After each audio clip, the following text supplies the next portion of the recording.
Hey guys, welcome back to the Bitchin' Kitchen. Today we're going to talk about charcoal making. Now, why would you want to make charcoal? Well, it's useful as a fuel, and it's also useful as a cooking fuel, not just to heat wherever you're at, but also to cook over. And you'll also want it for water purification and medicine, because you can actually eat a little tiny bit of it and it will actually help clean out your colon. Lovely. But today we're going to talk specifically about how to make charcoal out of wood. Now, a lot of you are probably thinking, well, yeah, you just wait till a campfire burns down, but what if you want enough charcoal to last for a while without having to make a bunch of bonfires? Bonfires attract zombies and survivors and other people that you may or may not want with you. So you'll want to create enough of it to last for a while each time you do. So, first what you'll want to get is enough wood to pile into a barrel and enough to pile around the barrel. You'll also need a steel barrel. Now, there's two different methods to create it. So we'll just go with the two basic ones.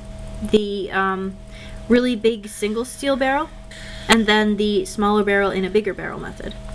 The smaller barrel method is actually a lot more, how shall we say, it's quiet, it's a lot more concealed, but it also produces less charcoal each time. That being said, whatever method works for you. The bigger method involves stacking. Okay. Now, there's my barrel, and there's some blocks of wood. Now, with either method, you'll want to cut the wood down to whatever size you want your charcoal to be. Different sizes for, different purposes. You want to fill it all the way up to the top so that there's only a little room between the lid, which I will color in, and the charcoal. So basically it is a full barrel of wood, stacked so that it's not packed, but it's still pretty full. Then what you want to do is stack your wood for burning all around it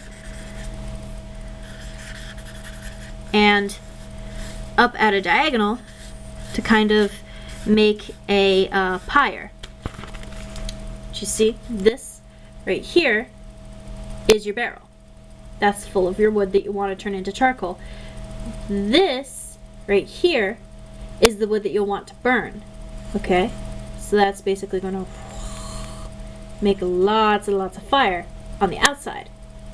Okay, that was horrible. Basically, while the outside is burning, the inside isn't going to burn, but it's going to char. It's going to turn black.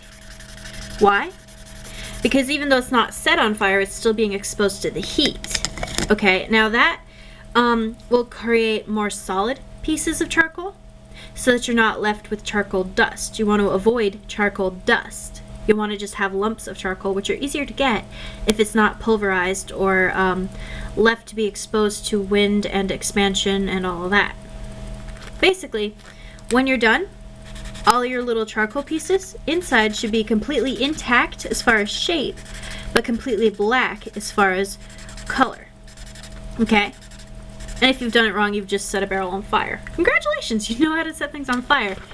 But in the end, after all the bonfire burns down, you will have left black charcoal on the inside of the barrel in chunks. That means you don't have to go around fishing between pieces of wood and pieces of charcoal. You don't have to worry about grinding it down because it's half a wood and you have to get the charcoal pieces off. You don't have to worry about waiting until the charcoal cools so that you can set the wood part on fire again to try and make more charcoal. By the time the wood pyre burns down, all of the inside should already be charcoal, and you can leave this for a while if it's in an open field. Like, you set it on fire and then you leave for a few hours to go gather other materials or do other chores. When you come back, the charcoal is protected inside the steel barrel. If it attracts other people, maybe the people won't understand why you've burned it. They'll probably just leave it alone. Zombies, well, they're not very smart. They'll probably try and maul the barrel like trying to eat it. They can't eat it, so it's safe. And And if you do that and you just sit and wait, the fire and the noise and the heat might actually attract all of the unsavories in the area toward it, so that way you can pick them off one by one. That being said, what you're left with is pure charcoal, which is much more useful than you think. So that's one basic method. Another basic method is to have a smaller barrel inside a bigger barrel. Okay, and you'll want to have a smaller barrel lid and then a bigger barrel lid. You know, you'll have your charcoals on the inside, and then you'll have fire on the outside. Well, not on the outside per se, because you'll want bricks to hold the smaller barrel up, so that when you set a fire underneath the inside barrel, it'll be held up with enough air so that the fire keeps going. Alright, so then you'll want a fire,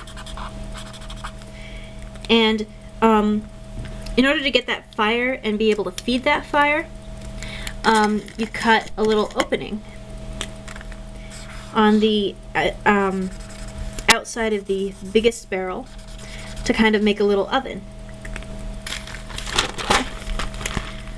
Now, this setup's a little different.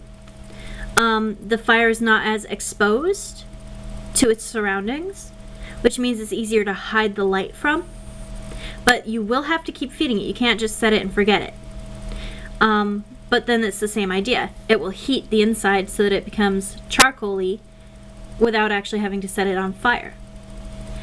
And it's more concealed, but then again it's less capacity too. You have to keep feeding it. Since you can't just set it and forget it, but it is quieter, you probably would be more likely to do this at night.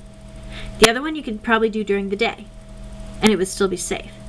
This one you could probably do at night, but you'd have to hang around to make sure the fire doesn't go out. That being said, choose whatever method you find fits your situation best, but that is how you make charcoal out of wood. Let me know what you think.